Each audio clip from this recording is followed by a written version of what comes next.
Easy हो गया जब सब नहीं नहीं, ये बात ही नहीं करना यार मेरे को अभी। एग्जाम पूछने वाला पूछ गया था भाई कि क्या पूछा तुम राजस्थान से यहाँ कैसे आ गए? गया ना। ओवरऑल बहुत अच्छा भाई था। प्लीज स्टार्ट कर देना ये।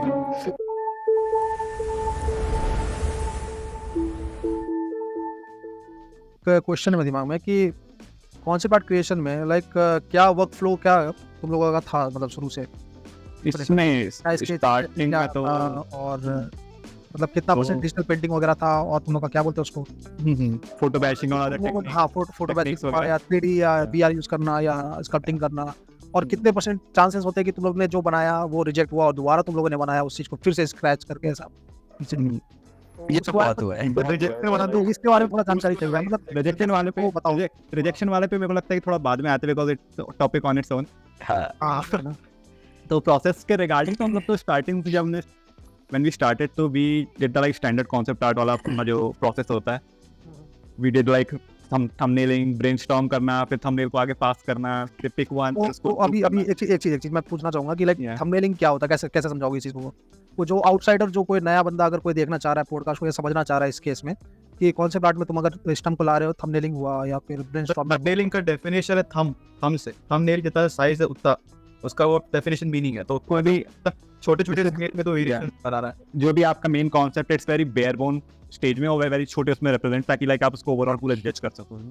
और कम टाइम में तो जितने ज्यादा आइटरेशंस दे रहा है तो वो टाइम कम लेके तो आइडिया जनरेट करके दिखा रहे हैं वो सॉर्ट ऑफ थंबनेलिंग का प्रोसेस। सिंपल वे में बेसिकली मतलब एक आइडिया जनरेट कर रहे हो ऐसा कुछ। या it's like very like base form bare bone form of sketch.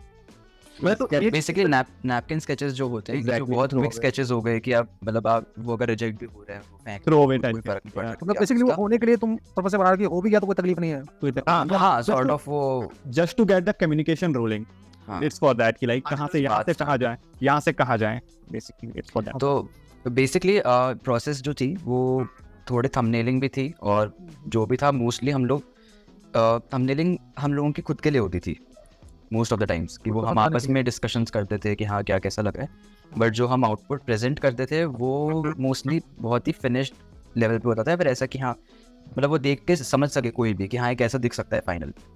Generally thumbnail जब बनाते हैं या जो रफ स्केचेस होते हैं, ब्लैक एंड वाइट स्केचेस होते हैं, उनमें क्या एक प्रॉब्लम ये आती है कि मतलब जो भी क्रिएटिव इंसान है, जो लाइक सपोज कॉन्सेप्ट आर्टिस्ट है, आर्ट डायरेक्टर हो गए, तो उनको वो देख के समझ में आता है कि हाँ ये थंबनेल स्टेज पे है और ये आगे जाके कितना आगे तक जा सकता है, but at the same time वो हर किसी को नहीं समझ में आता, वो एक स्केच की तरह दिखता है सबको, उनको लगता है कि यार मूवी में कैसे दिखेगा, उनको वो चीज़ वो क्लैरिटी नहीं आती।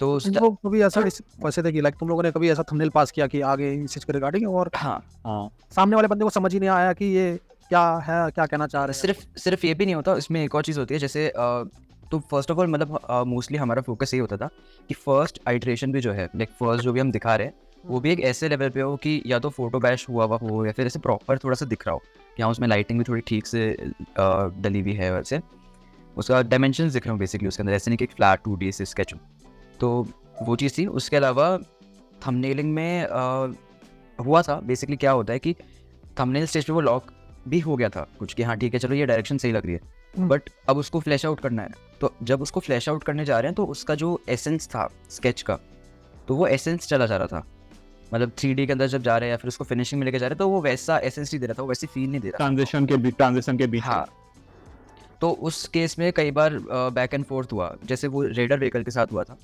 कि वो थंबनेल में वो लग रहा है कि हाँ ये थंबनेल्स अच्छे हैं, कुछ शॉर्टलिस्ट हुए, बट जब वही थंबनेल्स को 3D में प्रॉपर्ली लाइक मॉडल किया है या फिर स्कल्प्ट करके क्विकली एज अ कॉन्सेप्ट भी दिखा रहे हैं, तो वो तब वर्क नहीं कर रहा है, तब वो इतना अच्छा नहीं लग रहा। तो फिर उससे ये चीज़ हुई कि हम लोगों ने स्केचिंग बहुत लिमिटेड कर दी, और मोस्टली फर्स्ट इटरेशन जो भी कुछ होता था वो हम सीधा एक फिनिश्ड ही दिखाते थे, जो भी हम लोग जैसे भी पोस्ट भी कर रहे हैं, तो इनफैक्ट लाइक इसी तरीके का आउटपुट फर्स्ट आउटपुट भी ऐसा कुछ होता था, मतलब हाँ उतना डिटेल नहीं होता था, बट लाइटिंग क्वालिटी, मॉडलिंग वगैरह हो गई, कॉम्पोजिशन किस तरीके से है, तो वो वैसे होता था कि एक मे बी हम जब शेयर करेंगे थोड़े वर्क इन प्रोग्रेस। मैं तुम्हें यहाँ पे अभी रोकना चाहूंगा कि अभी जैसे तुमने मेंशन किया, तुमने लाइटिंग, मॉडलिंग, ये सब चीज़ों के बारे में, तो हाँ मैं जानना चाहूंगा कि लाइक क्या सॉफ्टवेयर यूज़ करते हैं? बेसिकली अगर कोई कॉन्सेप्ट आर्ट सीखना चाहता है, करना चाहता है, तो कॉन्सेप्ट आर्ट करने के लिए उस चीज़ को एक स्केच से, थंबनेल से एक फुल फ्लेजेड फाइनल आर्टवर्क बनाने के लिए जो प्रेजेंटेबल हो, लाइक आइदर आपके पोर्टफोलियो में हो या किसी क्लाइंट के लिए हो, तो उस चीज़ के लिए क्या बेसिक सॉफ्टवेयर्स आप यूज़ करते हो? बेसिक मैं पूछ रहा हूँ फिलहाल तो, फिर आप तो आगे इसको इन डेप्थ लेके जाएंगे कि क्या मतलब और भी चीज़ें रहती हैं इसमें। सबसे बेसिक तो ब्लेंडर है। तो मोस्टली अभी जो स्केचिंग पार्ट और आफ्टर स्केचिंग पार्ट। नहीं, वो मिक्स चलता है थोड़ा सा। Okay. You can start in हाँ। Blender as well, like आप एकदम स्टार्टिंग स्टेज के लिए भी। तो ब्लेंडर में स्टार्ट भी करा या फिर फोटोशॉप में भी रफली एकदम स्केच करके स्टार्ट किया। फिर मतलब वो ये मोस्टली फोटोशॉप और ब्लेंडर ही है जो 90 टू लाइक 95% 100% भी तक पूरा काम उसी में इन दोनों में हो जाता है। और अभी जो हम लोग पाइपलाइन जिस तरीके से है उसमें तो ये मान के चलो कि 98% काम ब्लेंडर में हो रहा है। लास्ट का थोड़ा सा कलर ग्रेडिंग हो गई या कुछ मतलब क्विकली Pilot 3D, ऐसा। क्योंकि हाँ मतलब क्योंकि 3D में एकदम क्विकली कर रहे हैं तो कहीं कहीं पे कुछ डिटेल्स कुछ रह जाती हैं तो उनको लाइक पैच ओवर करने के लिए तो या फिर थोड़ा सा स्काई रिप्लेसमेंट हो गया तो बस बहुत ही ये minimal। मुझे लगता है जहाँ तक कि ये पर्सन टू पर्सन भी वेरी करता है कि आप क्या प्रीफर करते हो, लाइक किसके लिए क्या क्विक है। या Right. जो बंदा होता होगा जो स्केच करना ज़्यादा प्रीफर करता है। या किस में आप ज़्यादा कंफर्टेबल हो, कौन से वही। मीडियम में बट एक और बहुत बड़ा रीज़न ये भी था मतलब कि हम लोग पूरा 3D में ही क्यों काम कर रहे हैं अभी मतलब इस प्रोजेक्ट पे हमने 3D में क्यों काम किया। और इनफैक्ट मतलब पहले भी प्रोजेक्ट में मतलब मेरा प्रेफरेंस 3D का ज़्यादा रहता था क्योंकि मेरे को थोड़ा सा फिनिश प्रोडक्ट डिलीवर करने में ज़्यादा इंटरेस्ट रहता है।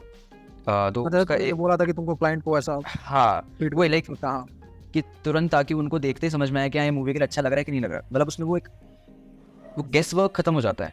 हाँ। जब आप एक फिनिश प्रोडक्ट दिखाते हो ना किसी को तो गेस वर्क खत्म हो जाता है। वो दिख रहा है कि हाँ सीधा या तो मूवी में दिख सकता है ऐसा या तो नहीं दिख सकता कि हाँ नहीं अच्छा लग रहा है तो तुरंत उसमें चेंजेस। उसके अलावा चेंजेस करने में क्विक रहता है 3D। मतलब ये थोड़ा सा कॉन्ट्रडिक्टरी लगता है लोगों को बट क्योंकि ब्लेंडर के टूल्स जो हैं एड ऑन्स वगैरह उसमें इतने हैं तो बहुत क्विक उसमें इटरेशंस आप कर सकते हो। कुछ फीडबैक है तो आप उसको बहुत जल्दी एडजस्ट कर सकते हो। डिफरेंट कैमरा एंगल्स में डिफरेंट लाइटिंग में आप बहुत तुरंत दिखा सकते हो। मतलब निवेश कुछ बोलना चाहेगा इस चीज़ में हाँ। कि वो मैंने देखा मैनुअल काम करता है मोर ऑफ। हाँ मेरा कॉन्ट्री थोड़ा डिफरेंट अप्रोच था। मेरा मतलब वो स्केचेस और वो ज़्यादा था क्योंकि मैंने ये नोटिस किया कि मैं 3D में उतना ज़्यादा कंफर्टेबली थंबनेल्स नहीं जनरेट कर पा रहा हूँ। तो फिर वो उस चक्कर में मैंने स्केचेस वगैरह ज़्यादा करने का ट्राई किया और मैं ज़्यादा कंफर्टेबल भी back to the same point कि मतलब वो इंटरनली हम काफी पर्सन जो वेरी करता हाँ है। हाँ ये चीज़ डेफिनेटली मतलब जब बट आप आगे वो चीज़ सही बोली कि जो उसका जो अल्टीमेटली डिसीजन है वो फाइनल पे ही मैटर करता है। वो अगर मैं स्केच भी बना रहा तो हमारे लिए इंटरनली हम लोग डिस्कस करते हैं, हम लोग पिच करते हैं। बट फिर वो अल्टीमेटली जो हम प्रेजेंट करते हैं वो फाइनली क्लियरिटी प्रोफेशनल इमेज जैसा दिखता है वैसे ही। तो एक और चीज़ इसमें ऐसे रहती है कि जो एक चीज़ है कि जब आप बहुत इनिशियल फेजेस में होते हो जब आप बहुत सारे डिफरेंट डिज़ाइन एक्सप्लोर कर रहे होते हो एक ही चीज़ के उस टाइम पर 2D बहुत अच्छा टूल है। फोटोशॉप के अंदर आप एक्सप्लोर करें तो बहुत बार होता था कि जब 3D में हम लोग काफ़ी चले गए और फिर भी लाइक डिज़ाइन मतलब नहीं अप्रूव हो रहे हैं या फिर कुछ और हर बार कुछ ना कुछ नया एडिशन आ रहा है तो हम या फिर मतलब एक जब इनिशियली लैंग्वेज एक सेट नहीं है वो क्लैरिटी नहीं है किसी को भी मतलब हाँ 3D में क्विक चेंजेस करना बहुत थोड़ा डिफिकल्ट होता है। अगर मैं स्केच कर रहा हूँ तो बहुत जल्दी मैं चेंजेस कर सकता हूँ और वो जल्दी मैं डिसाइड कर सकता हूँ ये वर्क कर रहा है नहीं कर रहा है। हाँ बेसिकली डिफरेंट डिज़ाइंस बनाना 2D में ईजी होता है बट जो सेम डिज़ाइन के ऊपर अगर चेंजेस करने होते हैं वो क्विक होते हैं अगर डिफरेंस समझ पाए। ऑलरेडी तुम्हारे पास एक फिनिश्ड इमेज है तो you can just apply few strokes to change it completely you no.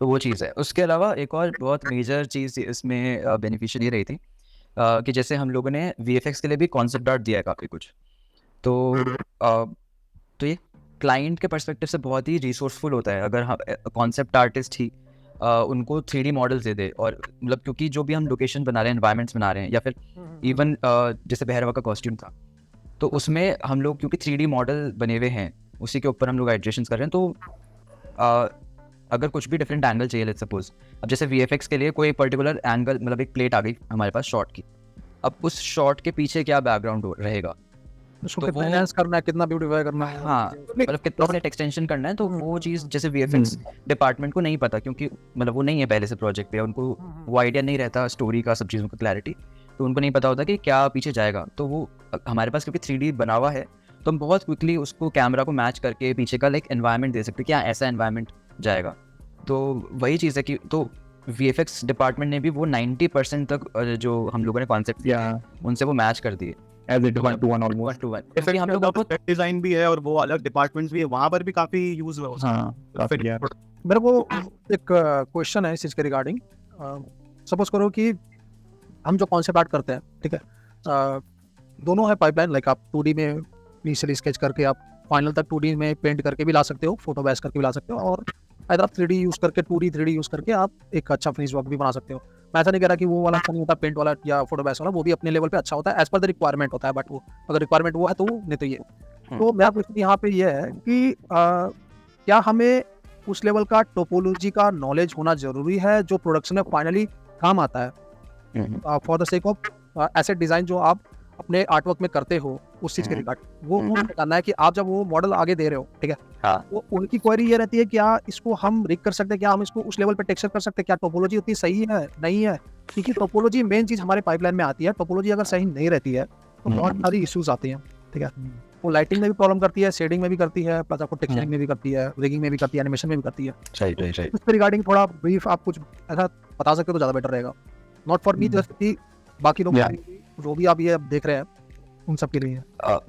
Technology का तो लाइक व्हाट डू आई से, टोपोलॉजी लाइक मोस्टली जो भी तो आप करते हो तो वो एनगॉन्स में रहता है। अगर आपके हार्ड सरफेस या लाइक स्टिल ऑब्जेक्ट्स हैं जो जिनमें बेंड वगैरह नहीं तो एनगॉन्स में ही रहते हैं मोस्टली, तो लाइक उसमें इतना इफेक्ट नहीं होता। लेकिन बट लाइक टोपोलॉजी तब काम आती है when you have to animate it, like there is a bend on it और लाइक स्किन इट। तो थोड़ा अगर हमारे पास टाइम पीरियड कितना मिला है उसके हिसाब से हम डिसाइड करते हैं। अगर बहुत क्विक जनरेट करके हमको कुछ डिलीवर करना है तब हम इतना टाइम इन्वेस्ट नहीं करेंगे टोपोलॉजी पे और उस पे। इवेंचुअली अगर आप उस चीज को बना रहे हो, ठीक है, आप ये बना रहे हो कि आप प्रोडक्शन का पर्टिकुलर टाइम आपको मिलता है किसी आर्टवर्क को करने के लिए, ठीक है, उस आर्टवर्क को करने के लिए आपको टाइम मिल रहा है, उसके लिए आप अपना एसेट्स बना रहे हो, डिजाइन किए हुए एसेट्स आपके पास आप बना रहे हो, ठीक है। तो मेरा क्वेश्चन ये है कि जब आप उसको हैंड ओवर करते हो आगे वीएफएक्स टीम को फॉर द सेट एक्सटेंशन हुआ या ब्यूटिफिकेशन ऑफ द शॉट हुआ, जो भी में हो, जैसे भी फाइनली यूज कर रहे हैं, लाइक आपको उस पर्टिकुलर टाइम फ्रेम में जितने में आर्टवर्क आप बना रहे हो उस टाइम फ्रेम में ही आपको वो भी करना है।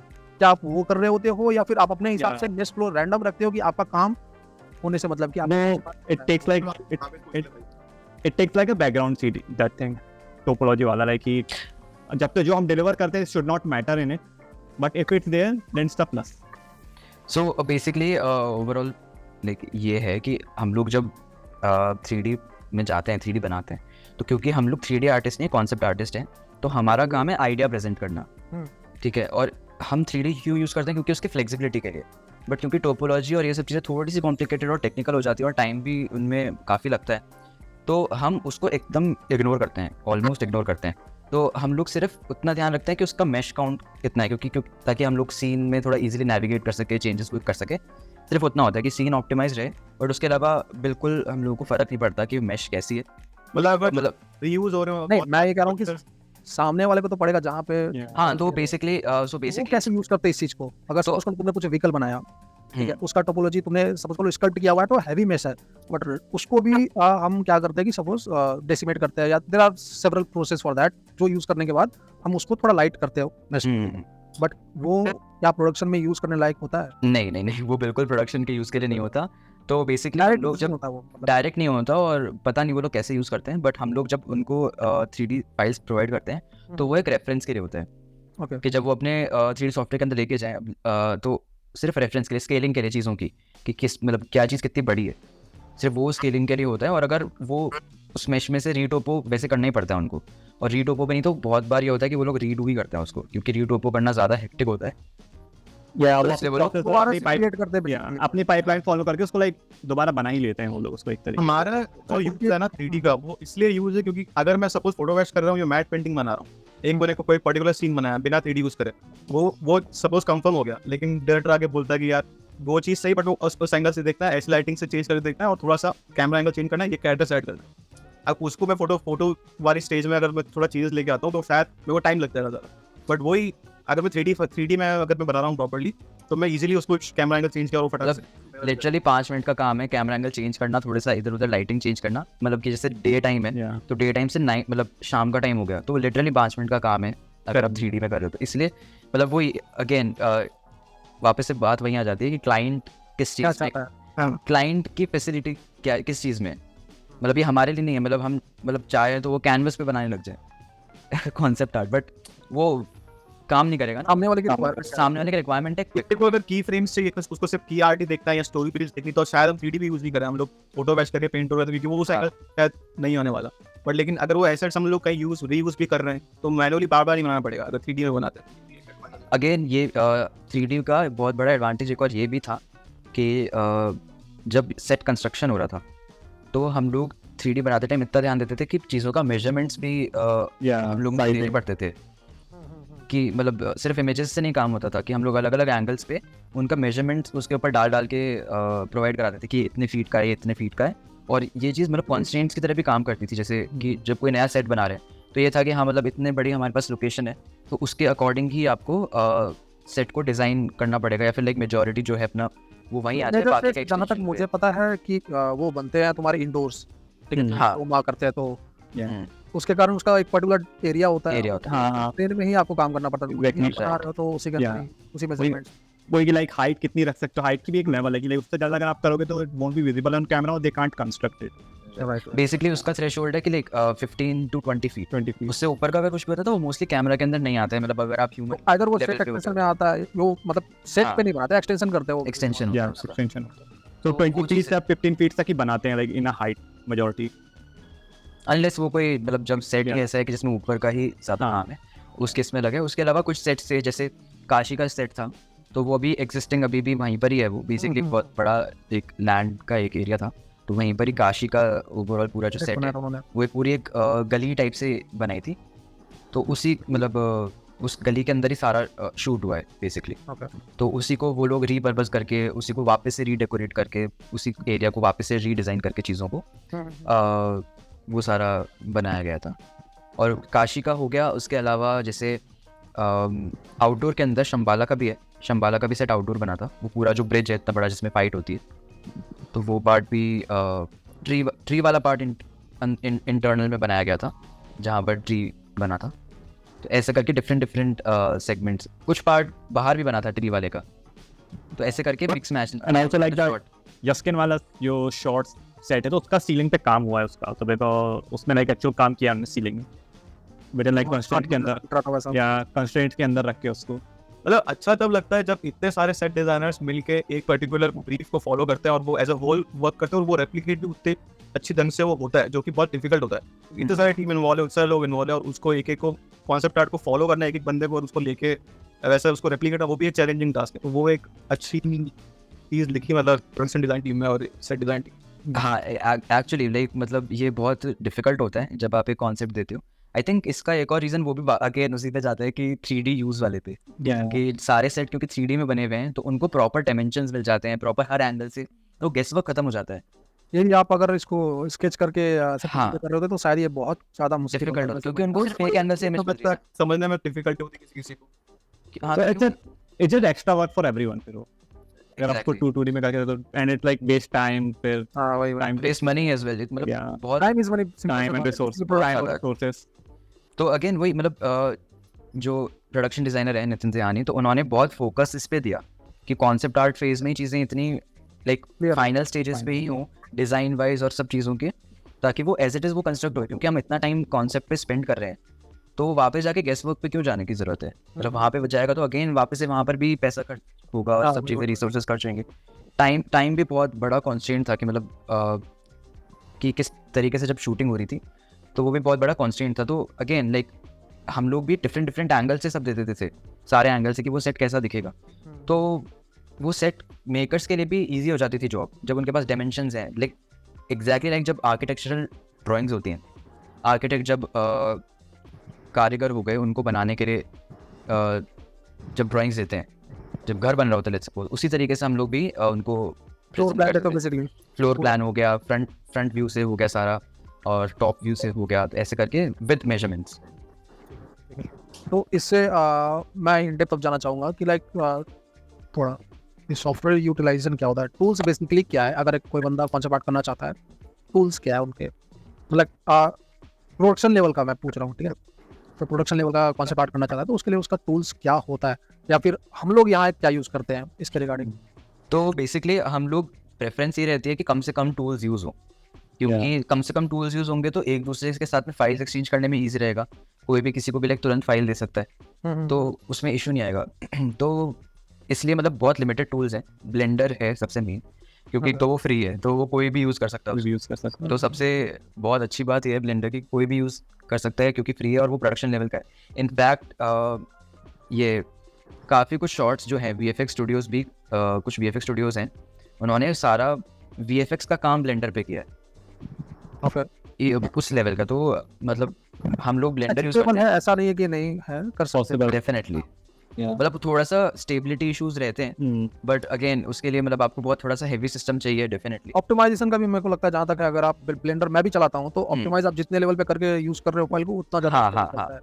वो चीज़ है, मतलब अगर फॉर एग्जांपल देखा जाए उसको 3ds मैक्स या माया से कंपेयर किया जाए, तो मैक्स और माया में वो इंडस्ट्री स्टैंडर्ड इसलिए क्योंकि आप उनमें जब चीज़ें जो करते हो तो वो इतनी जल्दी क्रैश नहीं होते, तो उसमें आप कितनी भी हैवी फाइल्स आप उसमें डाल सकते हो। बट ब्लेंडर के साथ थोड़ा सा इशू अभी ये है कि आप हैवी फाइल्स उसके ऊपर आप डालते हो तो वो थोड़ा सा लैग कर रहा है या फिर वो क्रैश भी काफ़ी हो जाता है। ब्लेंडर इट्स लाइक स्टेबल नहीं है बट इट्स वेरी फ्लेक्सिबल, लेकिन जो ओल्ड सॉफ्टवेयर हो गए max and Maya, they like very stable, crash नहीं होंगे, जितनी फाइल ऐड करनी है आप कर सकते हो उनमें, but like they are not very flexible. उसमें आप लाइक मॉडल कर लो एंड लाइक रेंडर के लिए आपको अलग थोड़े उसमें प्लस ओपन सोर्स करना तो पड़ेगा। लोग एड ऑन्स बनाते हैं और ऐसी ऐसी टूल्स उसमें ऐड होते हैं जो कि माया और दूसरे सॉफ्टवेयर से उसमें इतना ईजी वही आपके लिए एड ऑन से उसमें जो फ्लेक्सिबिलिटी आती है ना, उसके लिए आपको एक्स्ट्रा चीज़ें करनी मुझे जहाँ तक लगता है कि ये फन टू वर्क है सॉफ्टवेयर। Yeah. हाँ, ये बहुत बहुत फन टू वर्क है। मतलब एक पॉइंट ऑफ टाइम जब लाइक जब आपका एक लैंग्वेज सेट हो चुकी है उसके बाद में, और आपके कुछ एसेट्स भी ऑलरेडी बन चुके हैं, जैसे काशी के जब हम लोग सेट्स डिज़ाइन कर रहे थे तो उस टाइम पे ऐसा सिचुएशन थी कि हम लोग पहले काफ़ी काशी के हिसाब से काम कर चुके थे, तो उनके एसेट्स बन चुके, एसेट लाइब्रेरी बन गई हमारे पास में। तो वो लाइब्रेरी बन गई तो इतना ईजी और क्विक हो जाता है उसके बाद काम, आप सीधा बस ला के उनको चीज़ों को असेंबल कर रहे हो, पूरी की पूरी स्ट्रीट बना दे रहे हो 2-2 दिन के अंदर। तो इस तरीके से इनिशियली डेफिनेटली थोड़ा टाइम लगता है वो एसेट लाइब्रेरी क्रिएट होने में, बट उसके बाद वो सिर्फ लेगोज के साथ में खेलने के आप जैसे चीज़ें जोड़ के आप पीसेस जोड़ के, तो इट्स रियली फन कि आप कभी भी ऐसे लाइटिंग चेंज कर दी आपने, मतलब कुछ भी आप बहुत फ्लेक्सिबिलिटी। उसके अलावा ब्लेंडर के अलावा रोशन हाँ, उसके अलावा हम लोग थोड़ा अनरियल इंजन भी यूज़ करते हैं क्योंकि उसके अपने एडवांटेजेस हैं, और फोटोशॉप है वो फोटो बैशिंग के लिए, पेंटिंग के लिए, तो ये मेजरली 3 सॉफ्टवेयर। उसके अलावा हाँ, हम लोग ZBrush भी यूज़ करते हैं जब थोड़े से मॉडल जो होते हैं वो ज़्यादा ही कस्टमाइज होते हैं, ऑर्गेनिक होते हैं। एक जो सॉफ्टवेयर है वो एक 3D कोड नाम से है, जो मतलब स्कल्पटिंग बेस्ड सॉफ्टवेयर है, मॉडलिंग उसमें हो जाती है। यार मैंने भी ट्राई किया है, काफी फन है ये। तो उसमें हमने किया है। हाँ, डिफरेंस क्या है कि वो वॉक्सल बेस्ड है, तो उसमें क्या था, तो मैं थोड़ा टेक्निकल हो जाऊंगा उसमें। मतलब वोक्सल थोड़ा समझा सकते हो, वोक्सल क्या होता है? वॉक्सल बेस्ड ये होता है कि तुम जो भी ऑब्जेक्ट जो लेते हो, अगर तुमको चॉप करते हो तो उसमें भी मैश होती है, पूरा फॉर्म जो वॉल्यूमेट्रिक मैश होती है। लेकिन जब आप पॉलीगॉनल जो आप काम करते हो वो सरफेस, तो अंदर से वो हॉलो होता है, फॉलो होता है। तो उससे क्या ऑप्टिमाइज तरीके से आप माया और ब्लेंडर में काम करते हो। बट 3D कोड में जो वॉक्सल बेस है उसके अंदर भी मैश, तो जब तो काट हो तो थोड़ा हैवी हो जाता है वो पूरा। तो बेसिकली आप मिट्टी से काम कर रहे हो ऐसा? It's like it's a complete object, खाली नहीं है, अंदर भी उसके अंदर है पिक्सेल्स हैं, अंदर जो भी उसके लाइक वॉक्सल पिक्सल जो भी होते हैं उसके। या बट मैंने उसको यूज़ करना इसलिए बंद कर दिया था एक टाइम बाद, बिकॉज़ उसको ऑप्टिमाइज करना थोड़ा, इट्स नॉट हेक्टिक बट एक थोड़ा एक अलग से है, बहुत heavy हो जाता है। उसको ऑप्टिमाइज करके टेक्निक्स है यार, टेक्निक्स है, but like it's extra work ना, so why you want to go through. लेकिन उसका एक लुक आता है जो बहुत अच्छा लुक आता है उसका 3D कोड का, यू नो, तो एजेस वगैरह जिस तरीके से अपना पॉलिश करके देता है वो, जो उसको से निकलती है काफी। या काफी। आई गेस मैं इसमें कुछ कहना चाहूँगा, like there is a pipeline जो ब्लेंड गेमिंग में हम यूज़ करते हैं, तो उसका मैंने देखा कि अगर आप 3D कोड में कुछ बना रहे हो, ठीक है, ऑर्गेनिक नहीं है, बट अगर आप उसका हार्ड सरफेस या कुछ ऐसा बना रहे हो, तो देयर इज अ पाइपलाइन किया high poly, low poly, and then आप हाई पॉली बेक करना। करते हो, लो पॉली के ऊपर नॉर्मल्स निकालते हो। तो मैंने जब यूज़ किया तो मेरे को ये तरीका काफ़ी इफेक्टिव और हेल्पफुल लगा कि rather than using the direct model from 3D code, हम उसको लेकर के उससे नॉर्मल्स बेक कर सकते हैं उसका। तो वो काफ़ी हेल्पफुल था और काफ़ी इफेक्टिव था वो भी। ये हम लोगों ने ट्राई किया था। पर ये है कि ये काफ़ी टाइम कंज्यूमिंग है, तो Exactly. शायद प्रोडक्शन में हम इसको ऐसे यूज़ नहीं कर सकते। डायरेक्टली स्टेज में इतना टाइम रहता नहीं है। इट्स अ गुड टेक्निक, लेकिन पता है इसकी है एप्लीकेशंस काफी ज्यादा, लेकिन जो हम लोगों को रिजल्ट डिलीवर करने पड़ते हैं they are like within a day, और लाइक आज जैसे ब्रीफ आया and we have to show something by tomorrow, और like tomorrow evening something, so उसमें इतना टाइम होता नहीं है ये सब करने के। आप तो मतलब वही हम लोगों ने ट्राई किया था एक बार, जब हम लोग कॉम्प्लेक्स का बहुत इनिशियल स्टेजेस थी, तो हम लोग पिलर डिज़ाइन कर रहे थे। तो वो पिलर अपने आप में, वो जो डिज़ाइन लैंग्वेज थी, उस डिज़ाइन लैंग्वेज की वजह से वो पिलर, एक सिंगल पिलर 6 मिलियन पॉलीगॉन्स तक चला गया था, और वो उसको ऑप्टिमाइज करते करते भी वो इतना नहीं हो रहा था क्योंकि वो ऐसी डिज़ाइन ही ऐसा था वो। तो उसमें ये टेक्निक ट्राई करी थी मैंने, कि नॉर्मल्स को बेक करके लेके आने की, और वो काफ़ी हद तक मतलब उससे काफ़ी रिड्यूस हो गया था, बट अगेन वो डिज़ाइन लैंग्वेज ही फिर बाद में चेंज हो गई। या एक वर्जन और था कॉम्प्लेक्स से, एक वर्जन और से पहले जब हम ट्राई कर रहे थे कई वर्जन्स बने थे डिज़ाइन लैंग्वेज की। कई वर्जन में से एक और टूल था जो जिसको बहुत मजा आया यूज करने में, वो था वर्चुअल रियलिटी VR।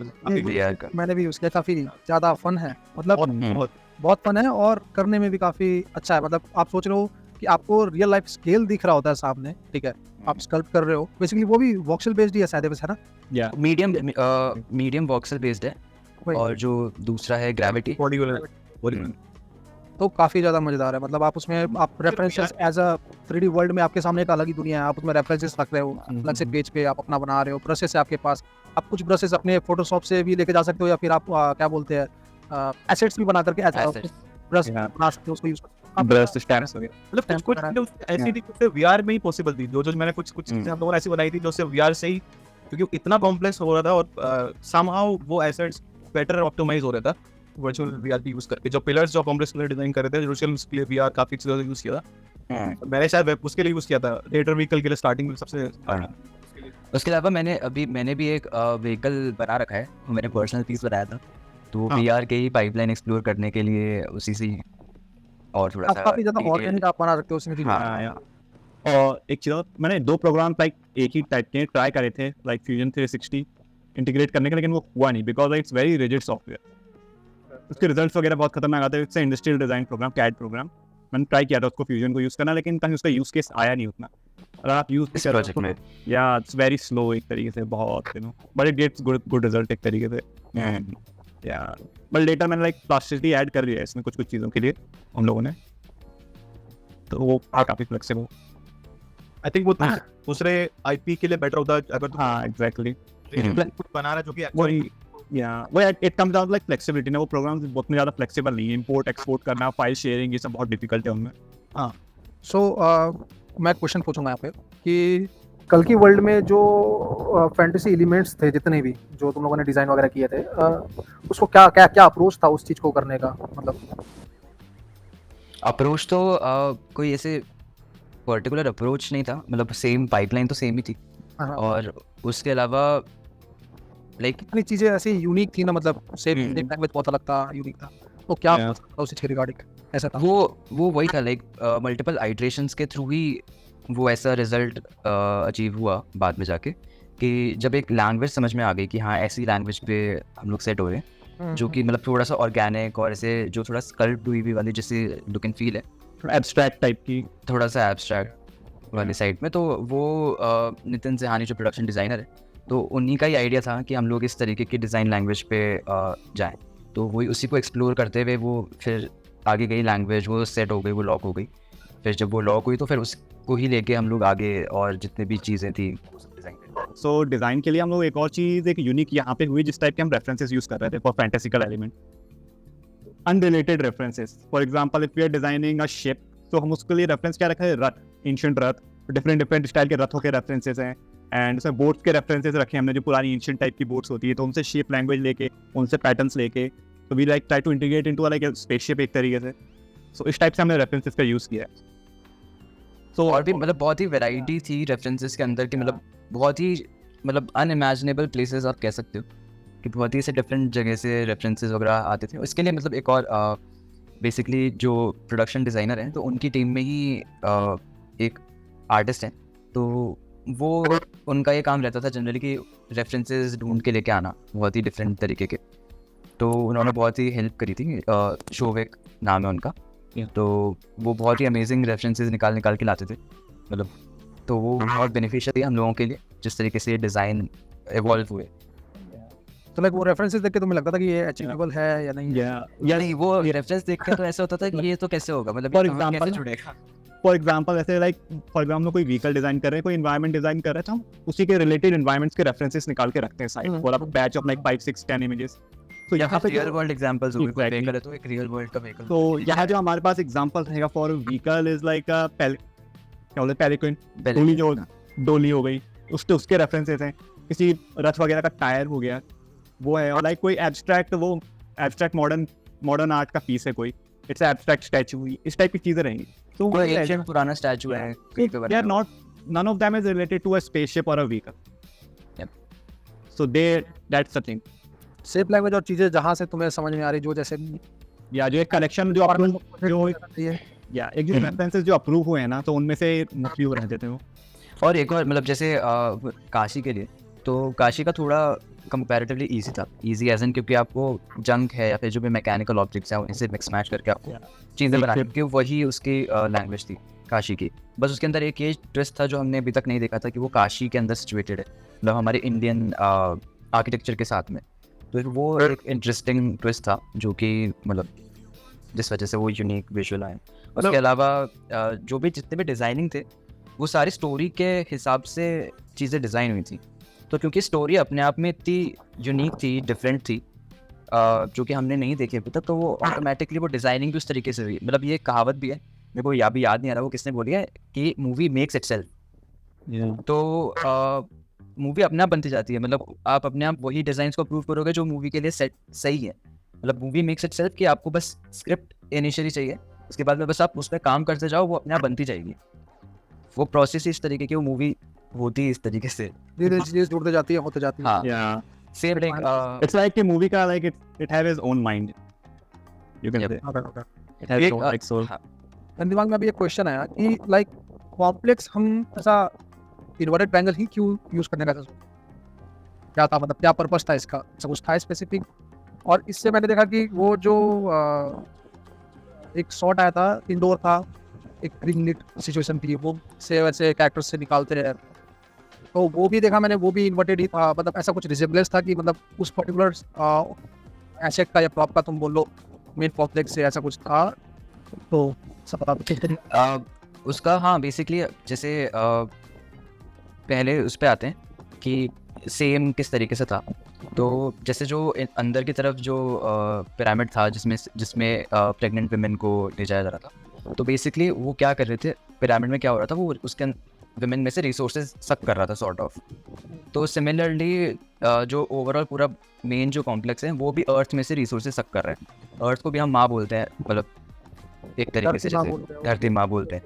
तो वो एक सॉर्ट ऑफ सिंबॉलिक रीज़न भी था कि हाँ वो एक पर्टिकुलर शेप को एको करना. ये डिज़ाइन में भी एक प्रिंसिपल होता है शेप को एको करना, कि आप सेम उसको बार बार एको करते हो, बार बार यूज़ करते हो, तो एक मतलब वो प्लीजिंग लगता है और वो एक विजुअल लैंग्वेज को भी कोहेरेंट बनाता है.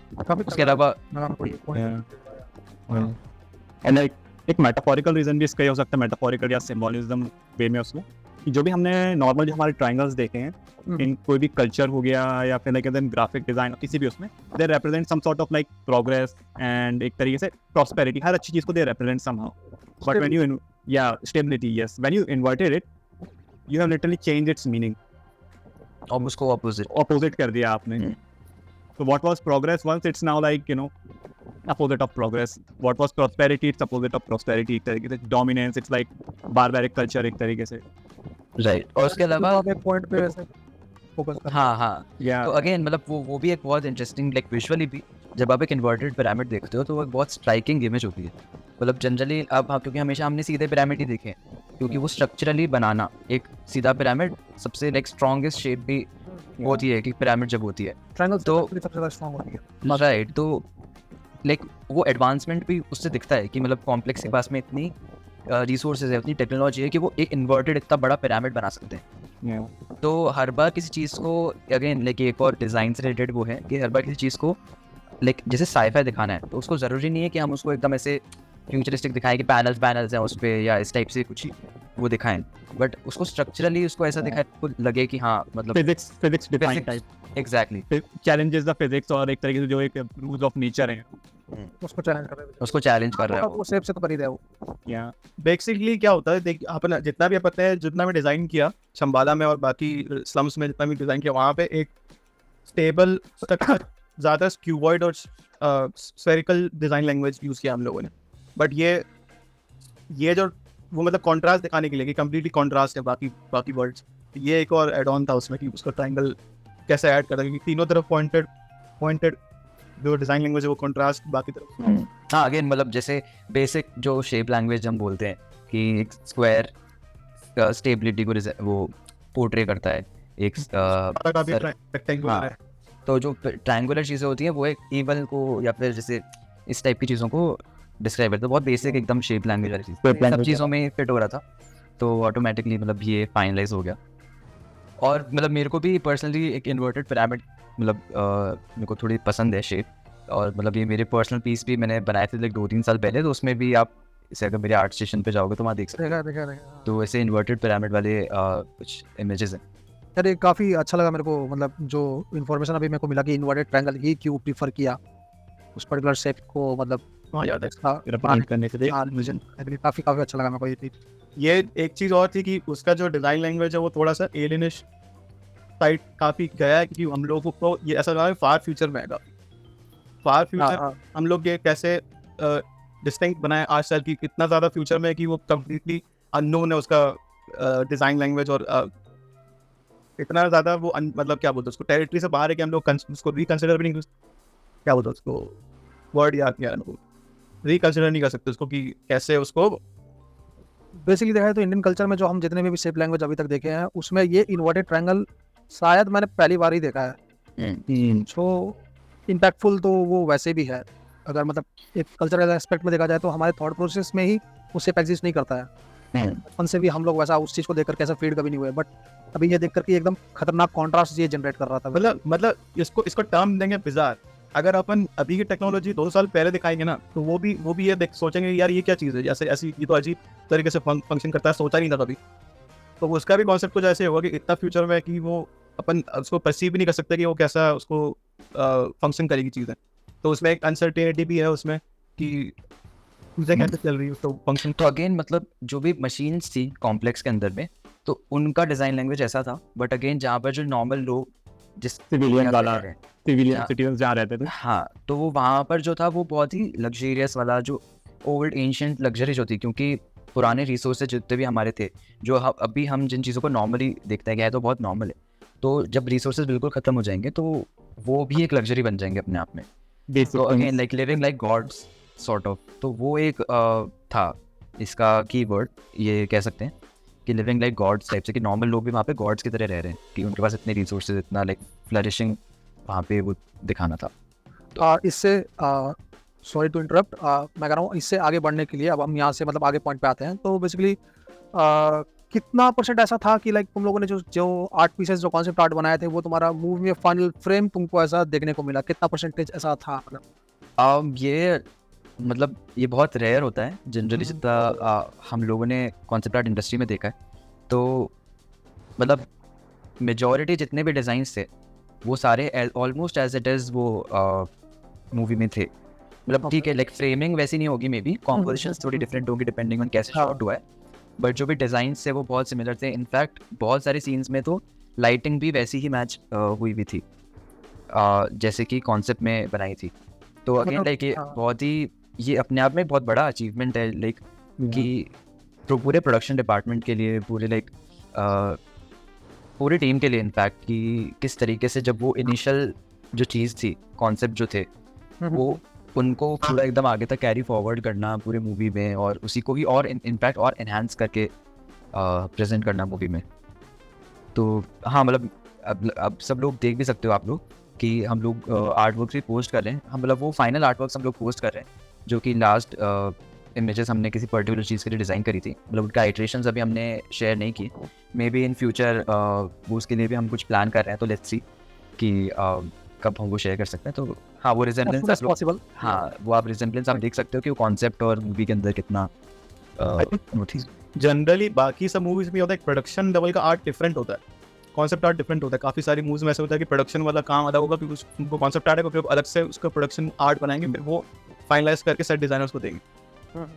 तो वो हम लोगों ने मतलब इंटरनली वो चीज़ भी रिक्रिएट कर ली कि प्रोडक्शन वाला काम भी फैल जाए उसी तरीके से जिस तरह से कॉन्सेप्ट आर्ट हुआ है। कॉन्सेप्ट आर्ट और production is like side by side चल रहा था, यू नो। एग्जैक्टली।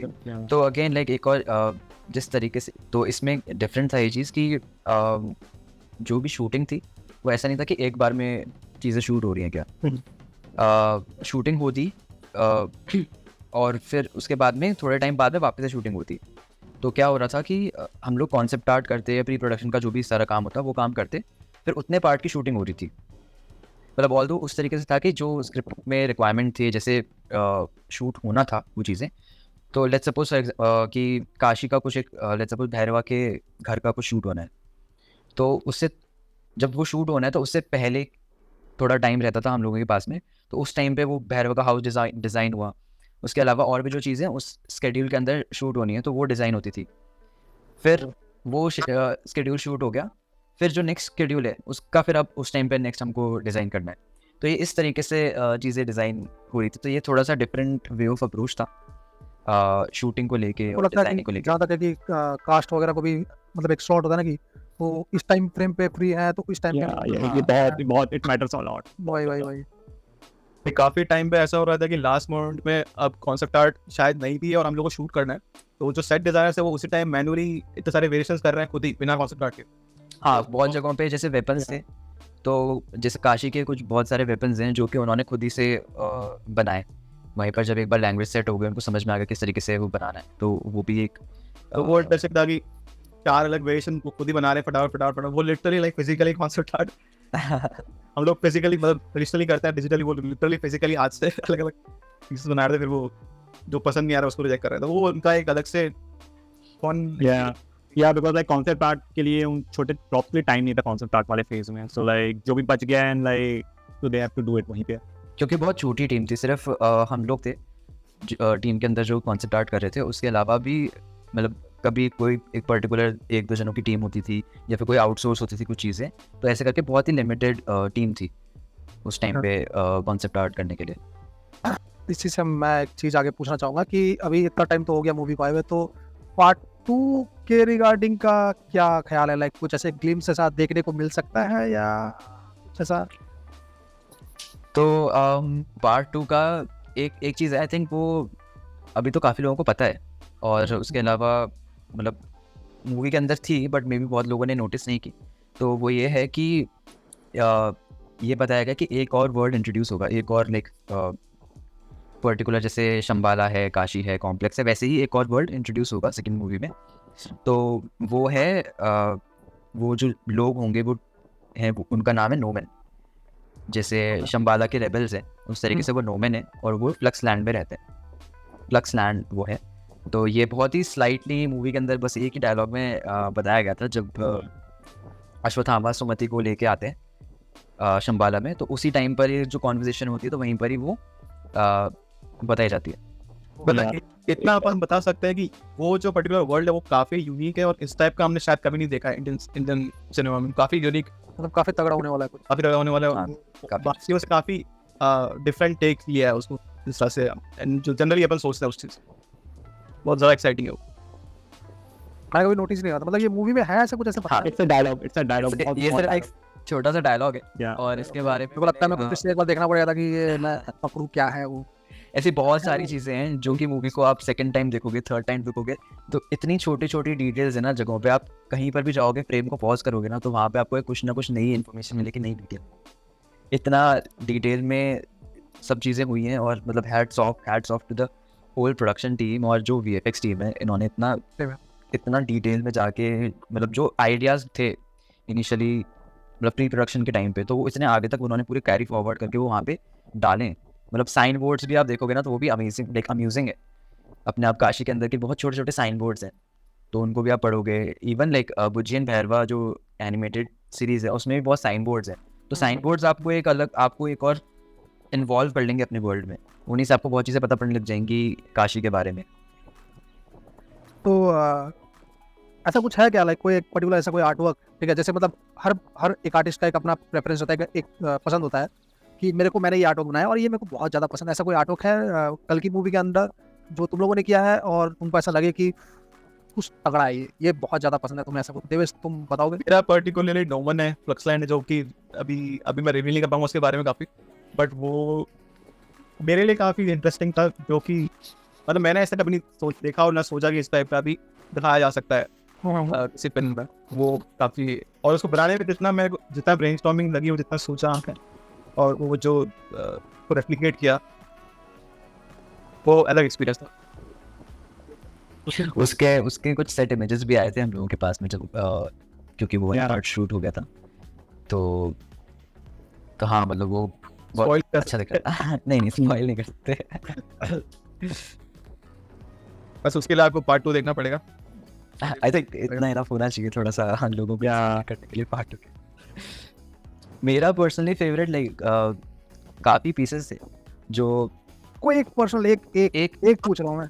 एक अरे तो मेरा आपने बहुत सारे बनाए बट एक कोई एक। मेरा पर्सनली काशी वाला फेवरेट है, जो काशी का मेन शॉट जो है, क्योंकि अगेन मतलब वो बहुत एक इंडियन चीज़ है जो कि हमने नहीं देखी इतनी, मतलब हम देखे हैं उस तरीके के आर्ट वर्क साइ-फाई हुए हुए इंडियन वाले, बट एक जो ग्राउंडिंग है उसकी और जिस तरीके से वो गंगा सूख चुकी है पूरी, वो अपने आप में लाइक एक सोल रेंचिंग टाइप की बात है कि गंगा सूख चुकी है या वो सूखी हुई घाट है उसमें, और किस तरीके से वो ट्रक्स उसके ऊपर जा रहे हैं, लोग आ रहे हैं उसमें, सब ये सब चीज़ें, तो वो मेरे लिए सबसे आई थिंक फेवरेट है। वही सबसे आई थिंक बहुत डिटेल पीस भी था, बहुत टाइम भी लगा था उसको पूरा बनाने में। तो हाँ, मेरे को तो शंबाला और उसका जो ट्री है वो बहुत ज़्यादा अच्छा लगा, क्योंकि वो बहुत ऐसे ओरिजिनल कॉन्सेप्ट का शायद किसी ने नहीं देखा होगा। और दूसरी चीज़ की वो स्टोरी को बहुत अच्छी तरह से कनेक्ट भी करता है। जो ट्री वाला जो कॉन्सेप्ट है कि लास्ट होप है पूरी अर्थ में, कोई भी प्लांट्स इन्वेशन खत्म हो चुकी है तो एक लास्ट जो रिसोर्स बचा है। बहुत सोच में जाना देख यार काफी ऐसे सारे कॉन्सेप्ट जो हमने बनाए वो यूज नहीं हुए हैं, वो भी काफी मस्त है और वो भी काफी अटैच्ड है, क्योंकि फिल्म में यूज नहीं हुए, बट हो सकता है उसको नेक्स्ट फिल्म में यूज किया जाए। वो आपके डायरेक्टर कॉल अंकित का टाइम मिला तो मैं सोच रही बता सकते हो आप। हाँ, there was one piece, एक मेरे को भूल गया। हाँ, it was like a night scene from Complex, you know, party वाला scene when you enter, like it's on the lake, like Jaipur का जल महल type दिखती है that place. That was like I really like it, you know, night का scene and just very serene type का, I like that. काफी सुंदर था वो। यास्किन का रूम इंटीरियर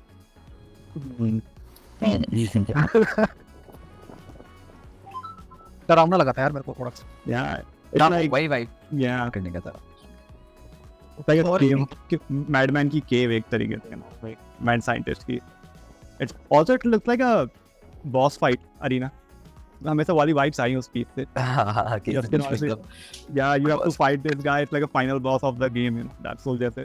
प्लस उसके जो शेड्स हैं वो मतलब उसमें मतलब क्या बोलते हैं उसको, ग्रे शेड्स भी हैं, पूरा एकदम नेगेटिव कैरेक्टर नहीं है तो वो मतलब स्पिरिचुअल भी है और मेडिटेट भी कर रहा है, लेविटेट भी कर रहा है, और वो पूरा चारों तरफ से पानी है और एकदम सीरी और कामनेस भी है, तो वो एक मतलब दोनों शेड्स दिखता है उसमें, डार्कनेस भी और थोड़ा सा में उसके भी इंटेंशन अपनी जगह सही है, जैसे वो उसकी जो थॉट प्रोसेस, तो वो चीज़ दिखाया कि पानी सिर्फ फ्लोर पे और कहीं भी नहीं, वो भी बहुत इंटरेस्टिंग। बेसिकली उसमें यास्किन रूम के अंदर मेन एक कॉन्सेप्ट था कि 5 एलिमेंट्स को शोकेस करना था वहाँ पे। तो ये एक ब्रीफ था कि वहाँ पे 5 एलिमेंट्स होने चाहिए, तो वो 5 एलिमेंट्स हैं वहाँ पे। तो Yeah, how you will represent them. They are represented there. अच्छा सो ये मैं तो कहूँगा कि लोग कमेंट्स में बताएं कि वो क्या क्या चीज़, वो 5वें एलिमेंट क्या थी, वो कमेंट गेस करूँ क्या था वो, 5 कहाँ पे हैं, कहाँ पे कैसे यूज हुआ है वो। सो अभी ऑलमोस्ट काफ़ी लेट होता है तो पॉडकास्ट अब धीरे करके आप एंड की तरफ जा रहा है आप लोग का। तो ये क्वेश्चन आया था मेरे दिमाग में कि कॉन्सेप्ट आर्ट क्यों जरूरी है, लाइक किसी भी मूवी में या फिर किसी भी प्रोडक्शन हाउस को मूवी स्टार्ट करने से पहले एक कॉन्सेप्ट आर्टिस्ट या कॉन्सेप्ट आर्ट टीम क्यों सा एक इम्पॉर्टेंट रोल, क्या ऐसा इम्पॉर्टेंट रोल प्ले करता है किसी भी स्टोरी में या मूवीज़ में, किसी ने तुम बोल रहा है। सो बेसिकली ये ऐसी चीज़ है जो कि हमने अपनी इंडस्ट्री में देखा है कि काफ़ी स्किप होती है, तो मुझे ये नहीं समझ में आता है कि ये स्किप क्यों होती है। मतलब ये एक इंटीग्रल पार्ट है पूरी पाइपलाइन का, मतलब पूरा हाँ बेस है। जब स्क्रिप्ट बनती है तो स्क्रिप्ट के बाद में आप उसको विजुअलाइज करते हो, कॉन्सेप्ट आर्ट विजुअलाइज करते हो, ताकि जो विजुअलाइजेशन आप अप्रूव करते हो वो आगे जाए, आगे की पूरी टीम उसी सेम डायरेक्शन में काम करे। तो जब आपके पास कॉन्सेप्ट आर्ट ही नहीं होगा तो आप जाके डायरेक्शन में जा रहे हो, हाँ इस डायरेक्शन में जा रहे हो, वो clarity It lays the groundwork एक तरीके से सभी लोगों के लिए जो भी इसमें इन्वॉल्व है, from production to VFX to everyone.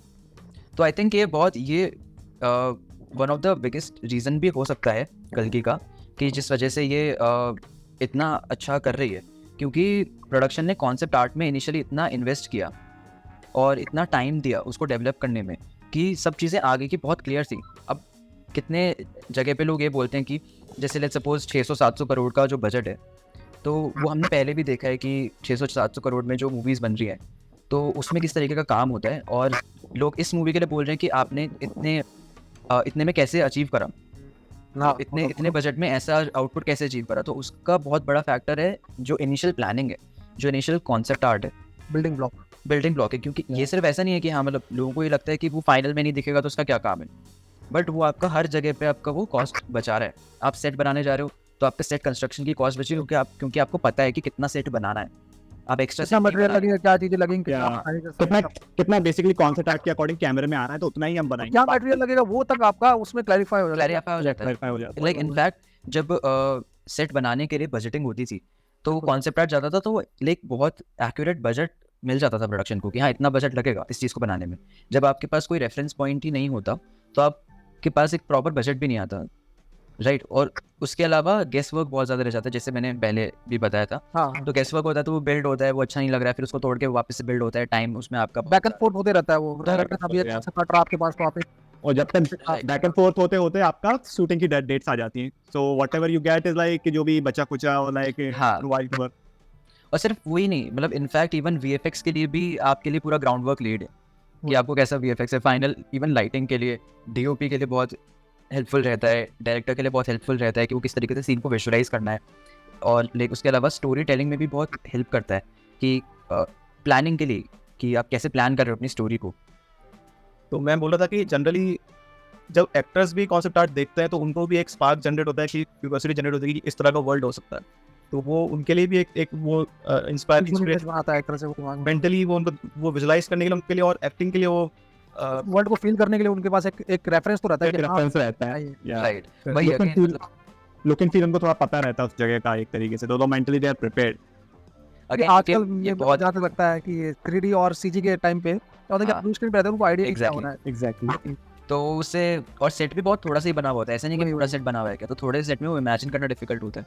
Again इसके अलावा कॉन्सेप्ट आर्ट जो होता है वो आप एक्टर्स के पास जाते तो पिचिंग के लिए भी बहुत यूजफुल रहता है कि आप अपना आइडिया पिच कर सकते हो विजुअली। तो अगर आपका कॉन्सेप्ट आर्ट अच्छा बना हुआ होगा तो आप वो पिच कर सकते हो और वो ऑन बोर्ड किसी को लेना, या फिर इवन आप प्रोड्यूसर्स के पास जा रहे हो अगर अपने आइडिया को लेके, तो आपके पास अगर कॉन्सेप्ट आर्ट होगा तो पिच के लिए बहुत अच्छा अलॉन्ग विद स्क्रिप्ट तो बहुत अच्छा रिसोर्स होता है उसको अप्रूव कराने के लिए प्रोजेक्ट को।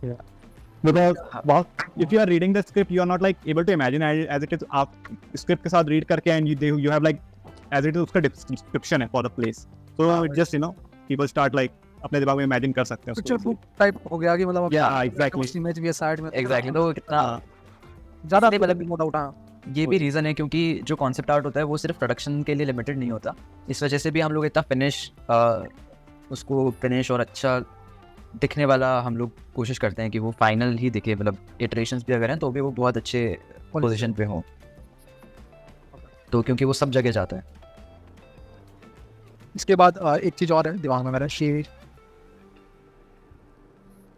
होप यू गाइस नो कि ये पर्टिकुलर डिज़ाइन काम करेगा या वो डिज़ाइन काम करेगा या मैं ये नेक्स्ट बनाने वाला वो काम करेगा, वो चीज़ कैसे। तो आई थिंक इसका बहुत इजी सा आंसर है, जब आप आइट्रेशंस करते हो या फिर जब भी आपको दिखता है तो वो एक अचानक से क्लिक होता है कि हाँ यार ये है डिज़ाइन। तो आई थिंक ये भी एक बहुत वो चीज़ थी प्रोडक्शन में, जब जैसे प्रोडक्शन डिज़ाइनर के साथ भी ऐसा ही था कि बहुत ज़्यादा खिंचती थी चीज़, एज इन लाइक कि वो बार बार कभी कुछ चेंज है ऐसे करके हम लोग बहुत आइट्रेशंस करते थे। और बेसिकली हमारा लाइक वर्किंग स्टाइल भी यही है कि जब तक वही चीज़ की जब तक क्लाइंट सेटिस्फाइड नहीं है तब तक हम we are always ready to work on it, like उसको और बेटर कैसे बनाया जाए। तो वही चीज़ है लाइक जब बट उसके बाद में क्या होता था कि सब लोग इन्वॉल्व थे अच्छे से कॉन्सेप्टिंग फेज में और प्लानिंग वाले फेज में, लाइक प्रोड्यूसर्स भी थे, डायरेक्टर, प्रोडक्शन डिज़ाइनर, सब लोग। तो अब सबको जब डिज़ाइन दिखाए जाते थे तो अचानक से वो आता था कि हाँ दैट्स इट, वो क्लिक होता है ना कि हाँ वो तुरंत से पता पड़ जाता है देखते कि हाँ यार ये है। करके हाँ तो उसमें चाहे आप और कितने भी करते जाओ, वो चीज़ होती है ना जब आप कोई कपड़े खरीदने जाते हैं कि आपको एक चीज़ जो स्टार्टिंग में पसंद आई उसके बाद में आप चाहे कितने भी देख लो, वो वही रहता है कि हाँ नहीं यार यही वाला। आपका लाइक वो ऐसे लग जाता है एक तरीके से, जो फर्स्ट वाला जो आपने देखा पसंद आया। और वो इसका लाइक वो इसमें एक और चीज़ ये है कि वो स्टोरी के साथ सेट होता है, क्योंकि लाइक एक नॉर्मली जब कोई देख रहा है तो वो विजुअली देखता है इंसान, बट जब आप एक प्रोडक्शन सेटिंग में होते हो, प्रोडक्शन डिज़ाइनर हैं, प्रोड्यूसर्स हैं, डायरेक्टर हैं, तो वो लोग स्टोरी के पर्सपेक्टिव से उस डिज़ाइन को देखते हैं। वो सिर्फ ये नहीं है कि वो सिर्फ दिखने में सुंदर है कि नहीं, हाँ। जब दिखने में सुंदर हो वो तो कुछ भी तुम दिखने में सुंदर बना सकते हो, बट वो स्टोरी को सपोर्ट कर रहा है कि नहीं कर रहा। तो ये पैरामीटर्स होते हैं कि वो स्टोरी को एकदम परफेक्टली डिपिक्ट कर रहा है कि जो जो इमोशन चाहते हैं कि वो व्यूअर से आए उस पर्टिकुलर सीन पे, वो आ रहा है। वो आ रहा है कि नहीं आ रहा है उस डिज़ाइन को देखते ही एक इंस्टेंट में। तो इसका एक बहुत अच्छा एग्जांपल था, एक बहुत अच्छा एग्जांपल है।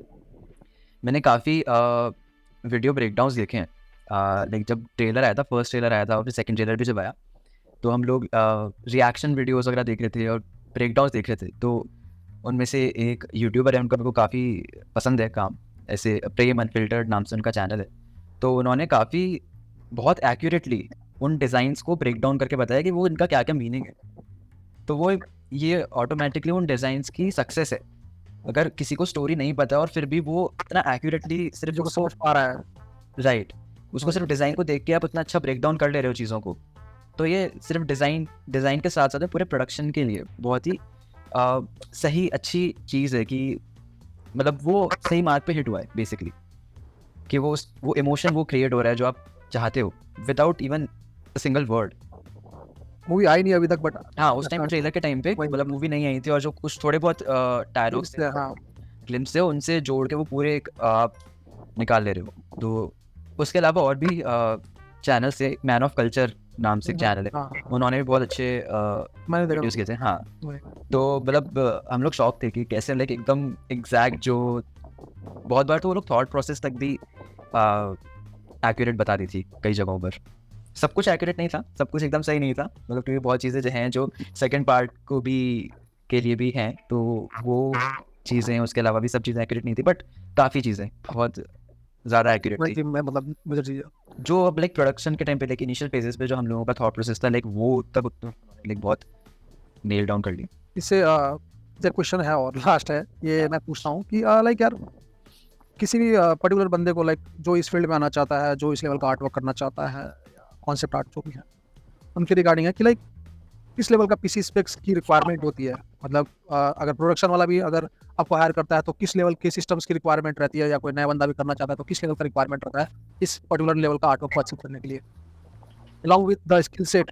मैं पूछ रहा हूँ, ऐसा नहीं कि बस आपके पास सिस्टम हो गया तो आप हाँ, तो बहुत ही सिंपल सा आंसर है कि what ever best is available actually.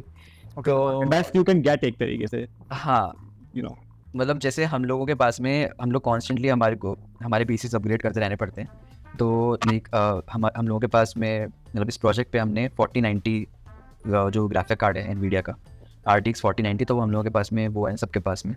तो क्योंकि ब्लेंडर में आपको काम करना है, तो बेसिकली हम लोगों का जिस तरीके से हम लोग काम करते हैं, अगर आपका काम फोटोशॉप पे हो रहा है या फिर लाइक ब्लेंडर में आप इतना हाई डिटेल नहीं जा रहे हो या एकदम रियलिस्टिक साइड नहीं जा रहे हो, तो आपको मे बी इतना नहीं ज़रूरत है। बट जिस तरीके का काम हम लोग कर रहे हैं और जिस तरीके का आउटपुट चाहिए, तो उसके लिए मतलब 4090 इज़ लाइक अ मस्ट। मतलब उससे पहले लाइक मैं 1070 पे काम कर रहा था, तो वो बहुत ही ज़्यादा कंपैरेटिवली स्लोअर कार्ड है। तो I think one thing to add, 1.5-2 साल पहले तक मैं उसी पे काम कर रहा था, बट अगेन लाइक वो बहुत ही लिमिटेड था। फिर जैसे ही मैंने अपग्रेड किया, तो उसके बाद में लाइक बहुत ही मेजर बूस्ट था उसकी, तभी ये इतने जो जितने भी सिटीज़ वाले जितने भी शॉट्स वो सारे उसके बाद वो पॉसिबल हो गए। मतलब मैं ये चीज़ बोलना चाहूँगा कि सिर्फ स्पेक्स से मतलब वो एक मेजर फैक्टर नहीं है कि तुम्हारा आर्ट वर्क उससे बहुत ज़्यादा सुंदर लग जाना या वो ऐसा एक्स्ट्राऑर्डिनरी रिजल्ट मिलेगा। वो मतलब एंड गोल नहीं कि मेरे पास अच्छे से स्पेक्स होगा और अच्छी मशीन है, और मैं अल्टीमेटली मेजर रिक्वायरमेंट्स तुम्हारा जो क्रिएटिव स्किल्स है और तुम्हारे जो अंडरस्टैंडिंग है वर्ल्ड की और जो फंडामेंटल्स की जो नॉलेज है वो भी ज़्यादा मैटर करती है उसमें। बहुत ज़्यादा मैटर।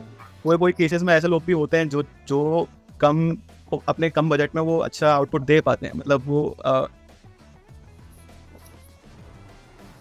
जैसा मतलब जिसके बजट के अकॉर्डिंग जैसा हो मुझे लगता है कि वैसा उसको But he can get what they can get. Correct, जितना उसका जो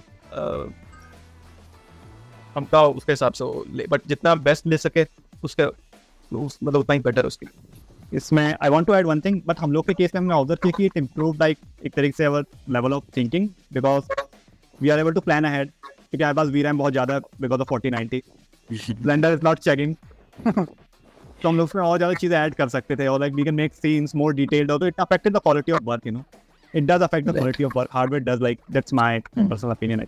हाँ मतलब आई थिंक जब मैं 1070 यूज़ कर रहा था तो एक कैमरा एंगल सेट किया और उसी के अकॉर्डिंग चीज़ें डिज़ाइन करता था। मतलब वो सोच भी नहीं सकते थे जब सीन इतना हेवी हो जाता था कि उसको कैमरा को घुमा के देख भी लेंगे, एक्सप्लोर कर और कैमरा जहाँ लगाना वहाँ लगा। Yeah, it was a struggle just to like scene एक बार जब heavy हो गया ना, blender is at its limit, like your graphic card is at its limit, just selecting object is like you have to think 10 times. या undo करने के लिए भी मतलब इतना After undoing you are like, you're waiting for 10 minutes. हाँ, because it disturbs the flow यार. You just can't get from, you know, point to point. You just have to like wait, फिर करो, फिर वेट करो, फिर करो. तो अगर रेंडर इंजन में ही वो साइकिल्स में ही आप पूरा व्यू पोर्ट पूरा लेकर दिखा रहे हो, जब आप साइड में डायरेक्टर या कोई सीनियर पर्सन बैठा हुआ है उसको आप क्लियरली अपना आइडिया प्रेजेंट कर सकते। अगर वो लैग करता रहे, कम स्पेस में हो, तो फिर वो ज़्यादा उतना efficiently Yeah, used to happen पहले कि like meeting के बीच में you are showing it like, you know, और जब हमारा blender is like rendering और crash हो गया. डिनॉइज हो रहा है Yeah, और crash हो गया. You are like कि like, you know, अभी नहीं देख सकते इसको. कि लाइक जैसा स्किल सेट के बारे में बात हुआ या पीसी स्पेक्स के बारे में बात हुआ, तो इस चीज़ को आगे ले जाने के लिए कि कोई ट्यूटोरियल या कुछ ऐसा स्किल शेयरिंग कुछ ऐसा करने का कुछ प्लान्स है या नहीं, आप कुछ बता सकते हैं? सो बेसिकली मतलब हम लोग प्लान कर रहे हैं एक तो बिहाइंड द सीन्स इसका, like behind the scenes of concept art, like कैसे कॉन्सेप्ट आर्ट किया हमने, और इसके अलावा इन फ्यूचर में भी वील प्लान थोड़ा सा कुछ मैं प्लान कर रहा हूँ कुछ मेंटोरशिप टाइप से स्टार्ट करने का। तो जैसे ही कुछ अपडेट होगा तो we on our like social media, हाँ इंस्टाग्राम वगैरह पे उसमें अपडेट कर देंगे, तो आपको नो डाउट मिल जाएगा इन्फॉर्मेशन। हाँ तो वो चीज़ है, बट हाँ डेफिनेटली वी आर प्लानिंग कोई कोर्स या फिर मेंटोरशिप टाइप से। तो वही मतलब बेसिक हमारा जो मोटिव था, तो इसलिए हम लोग आगे उस पर टीचिंग के पर्पस में उसको और आगे ले सकते हैं। हाँ वही अच्छी बात होगी। काफ़ी ज़्यादा बातें, काफ़ी ज़्यादा इन्फॉर्मेशन हमने चीज़ों के रिगार्डिंग शेयर कर दी, लाइक कॉन्सेप्ट आर्ट हुआ, वर्ल्ड बिल्डिंग हुआ, एंड देन ब्रेनस्टॉर्मिंग हुई, मूवी में क्या होना चाहिए, कैसा होना चाहिए, क्या होता है नहीं होता है, ये सब बहुत सारी बातें हमने कर दी। सो होपफुली हम नेक्स्ट पॉडकास्ट में मिलेंगे दोबारा सबसे, ठीक है। और क्या बोलूँ मैं, ये कि किसी को कुछ भी क्वेश्चंस वगैरह हो drop down in comment section में, तो मे बी नेक्स्ट पॉडकास्ट अगर हम लोग कुछ करते हैं, अगर हमको लगता है कि हाँ काफ़ी कमेंट्स हैं, कुछ अनआंसर्ड क्वेश्चंस रह गए हैं, तो डेफिनेटली हम लोग ट्राई करेंगे एक और पॉडकास्ट करके कुछ आंसर्स अगर हम लोग कर पाते हैं। मेरा तुमसे क्वेश्चन है अमृत, तब तुमने फिल्म देखी हैदराबाद में, तो हैदराबाद में क्या वाइब थी वहाँ पे, जब कल्कि को कैसे रिसीव किया और ऑडियंस का क्या, क्यों हम लोग कुछ चीज़ परसीव नहीं की, हम लोग वहाँ से जो बहुत क्रेजी, मैं कह नहीं सकता, मतलब शब्दों में उस चीज़ को बयान नहीं कर सकता जो मोमेंट मैंने यहाँ पे देखा, लाइक पर्टिकुलरली प्रवास एंड कल्कि को लेकर के जो सिचुएशन था यहाँ पे was crazy. Like traffic jam हो रखा है, रोड जाम है भाई, मतलब चलने के लिए मुश्किल है, आप थिएटर में जा नहीं सकते। Even for the Bujji and Bhairava animated series, मैं उसका क्या बताऊँ, काफ़ी क्रेजी भीड़ था यार। मैं मतलब एक्सपेक्ट नहीं किया था कि मतलब 3D शो है ये, मतलब हाँ एनिमेटेड शो है, मूवी नहीं है ये, मूवी का मतलब एक पार्ट है, उसके लिए भी लोग इतना क्रेजी हो रखे थे। नहीं मतलब बड़ा सा पोस्टर था प्रवास को, उसमें माला लगा कि वो बहुत क्रेजी, वो एज यूजुअल हमें सही होता है, तो क्रेजी रहता है, नो डाउट यार। फैन फॉलोइंग मानता हूँ यहाँ बहुत खतरनाक है, और बहुत अच्छे से उस चीज़ को सेलिब्रेट, पार्ट ऑफ कल्चर एक सिटी का है ना। और आई थिंक वहाँ पे AMB सिनेमास करके है, तो वहाँ पे आई थिंक कुछ कॉस्ट्यूम्स वगैरह भी लगाए हुए हैं, प्रॉप्स कॉस्ट्यूम्स वगैरह भी लगाए हुए हैं जो मूवी में यूज हुए। काफी क्रेजी था यहाँ, आई गेस तुम लोगों को भी होना चाहिए था, मतलब एक पहला शो यहाँ देखना चाहिए था, नो डाउट।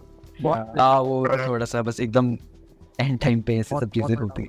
वही मूवी तो फन थी, ठीक है, इस चीज़ को रखते हैं साइड में। तो क्या अभी इमॉर्टल कलेक्टिव में ऐसा कुछ हायरिंग वगैरह चल रहा है, क्या सीन है इस चीज़ के रिगार्डिंग, कुछ बताओ।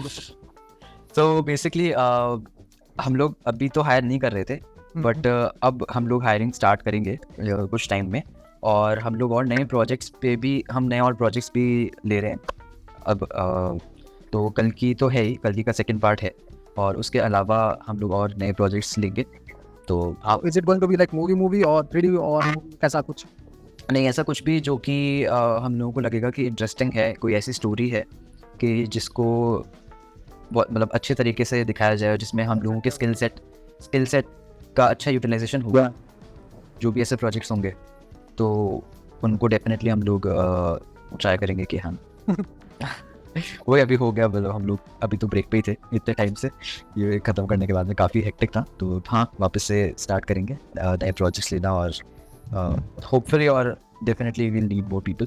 तो like you can send in your portfolios, तो जो हमारा डिस्क्रिप्शन में हम लोग डाल देंगे कि कहाँ पे पोर्टफोलियोज़ वगैरह भेजने हैं, और तो हाँ फील फ्री। सो काफ़ी मज़ेदार रहा ये पूरा सेशन, मतलब रिकॉर्डिंग करने का, हम लोग का बातचीत करने का, और काफ़ी टाइम बाद हम लोग ऐसे टाइम निकाल करके ऐसे बैठे, मैं अपने काम से निकल के आया हूँ, थोड़ा ऐसे बैठा हूँ, तुम लोग भी ऐसे बैठे हो। सो काफ़ी फन था, मैंने सोचा नहीं था कि मतलब कॉन्सेप्ट आर्ट इंडियन मार्केट में, इंडियन इंडस्ट्री में इस लेवल पे अभी आएगी, और लाइक हम जैसे अभी पॉडकास्ट वगैरह कर रहे हैं, और भी लोग ऐसे विजुअल पॉडकास्ट वगैरह कर रहे होंगे, चीज़ें इतनी लेवल पे आगे उठ के आएगी। लाइक फ्रॉम पास्ट 7-8 ईयर्स जब से मैं मतलब इंडस्ट्री में हूँ, तब से मैं देख रहा हूँ कि सिचुएशन मतलब कॉन्सेप्ट आर्ट की काफ़ी आगे है, और काफ़ी अच्छा लग रहा है मेरे को इस चीज़ को देख करके। होपफुली हम लोग सब साथ में ग्रो करेंगे, जो हम लोग का शुरू से एक मोटिव था कि इंडस्ट्री अच्छे से ग्रो होनी चाहिए, और हम लोग साथ में ग्रो करेंगे उसके साथ। और इस पॉडकास्ट को यहीं पे एड करते हैं, मिलते हैं आप लोग से नेक्स्ट पॉडकास्ट में, और आपको कोई भी क्वेरी या क्वेश्चन रहेगा तो आप कमेंट में लिख के दे सकते हो। Thank you. Thank you guys, bye bye, Bye-bye. Take care. Bye-bye guys.